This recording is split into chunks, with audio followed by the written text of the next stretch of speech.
Hey guys, what's up? So there are tons of JRPGs out there and a lot of people don't give a shit about them, right? That is true. But today I chose 5 that I really think almost nobody in this planet gives a damn about. No one cares about these RPGs, and today we're about to find out which ones I chose and why no one cares about them. Alright, so let's begin.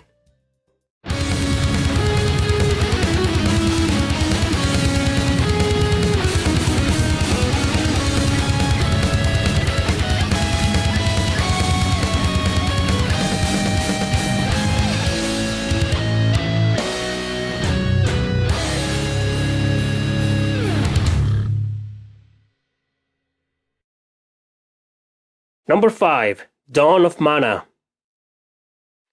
Dawn of Mana, also known as Seiken Densetsu 4 in Japan, is the 4th title in the Mana series, now developed by Square Enix after their fusion. It was released at the end of 2006 in Japan and 5 months later in 2007 in North America. This game never got a release anywhere else and it was a PS2 exclusive.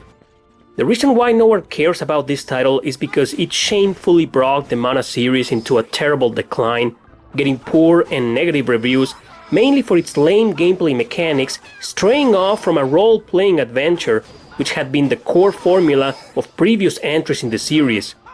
In other words, it is not truly considered by many people as an action RPG, but rather as simply an adventure game, like the Legend of Zelda titles, but in a very bad sense. This game might look okay for its time, and back then it might have acquired some popularity for being the first Mana game in a full 3-dimensional world, but it was still hated and destroyed by critics. In my opinion, it is the epitome of where the fuck do I go kind of game. And that's why no one gives a damn about Dawn of Mana.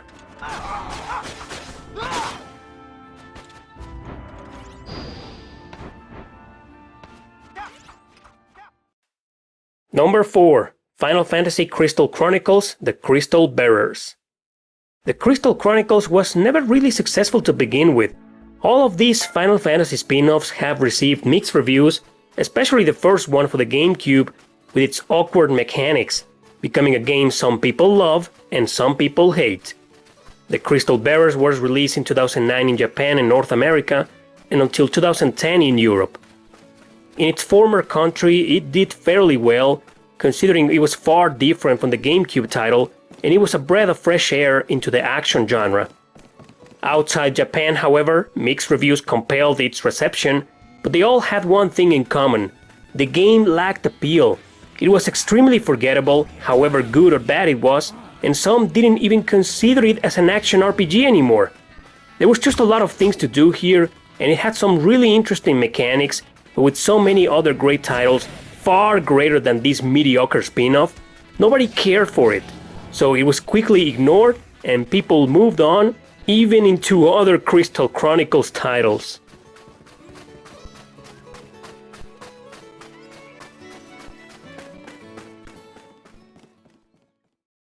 Alright, next is Virtua Quest.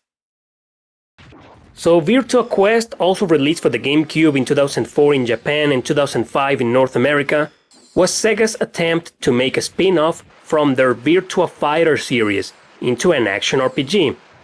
Once again, however, it crossed the line between action RPG and simply action-adventure by incorporating RPG elements into a more action-style product. Virtua Fighter has never been as successful overseas as it was in Japan, so how was a spin-off RPG wannabe going to be a hit in the first place?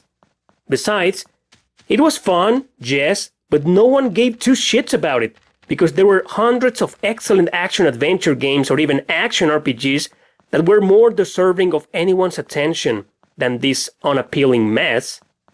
Actually, I've never met anyone who has deemed this game worthy of caring. I even included it in my Hidden Gems video for the GameCube and no one gave a damn. Wanna know what's worse? That version goes for around $30 to $40 nowadays. Who will pay that price for this game? Who? Number 2, Tecmo Secret of the Stars. So here's yet another game that's expensive as hell and no one wants to pay for it. Nowadays, I'm pretty sure the entire planet couldn't care less about its existence.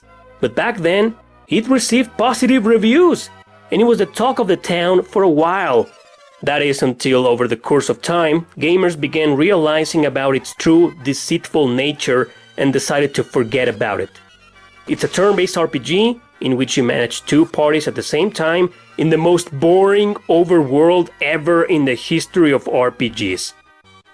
You have no idea how strongly I regret including this piece of shit in my Hidden Gems video for the Super Nintendo. I thought it was cool, a really cool original game, until I kept going and grew tired of its never-ending grinding system and annoying mechanics.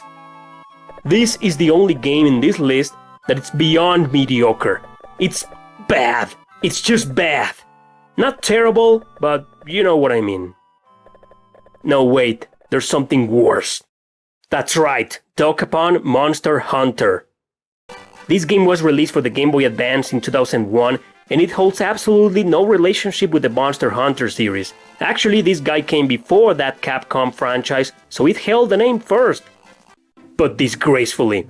It belongs to a pretty interesting series of games that had never been successful, but try to be original to some extent. This one plays like a roguelike RPG, but with battles that are turn-based, and they depend on a rock-paper-scissors mechanics with cards to decide the outcome of the battle. Difficulty spikes are a huge mess on it, and if we include its gigantic lack of appeal and highly generic plot, you will immediately stop playing this and move on to whatever the hell might be better than this piece of fuck. In fact, I could say that no one gives two shits about the entire franchise, despite having some fairly fun titles in the series. I can't believe this jackass name triumphed in Japan only to meet a miserable reception overseas because no one gave a donkey's ass about any of its titles. Any of them! The prices of these games are insane. Look how much they go for complete in box. Jesus! I can't believe nobody cares about Dokapon, except maybe the people who are willing to pay those outrageous prices for such a rare and forgettable series. I mean, some of the games aren't bad at all, but you'd rather play something else or anything else than them. Just stay away from the Monster Hunter for the GBA. That one is truly abominable.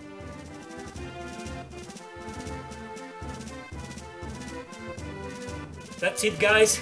That's it. Maybe you care about these RPGs. Maybe you do. Maybe I do as well. I mean, I care enough to make a video about them, right? It's not like I completely don't give a shit about them. I mean, I am aware of their existence, and maybe the purpose of these videos are to just bring awareness to them, make you aware of them, even if you care or not care about them. But as you saw, almost nobody gives a shit about these games. For a good reason, for a bad reason, you be the judge. Thanks for watching, don't forget to subscribe and share this video with your friends. See you next time!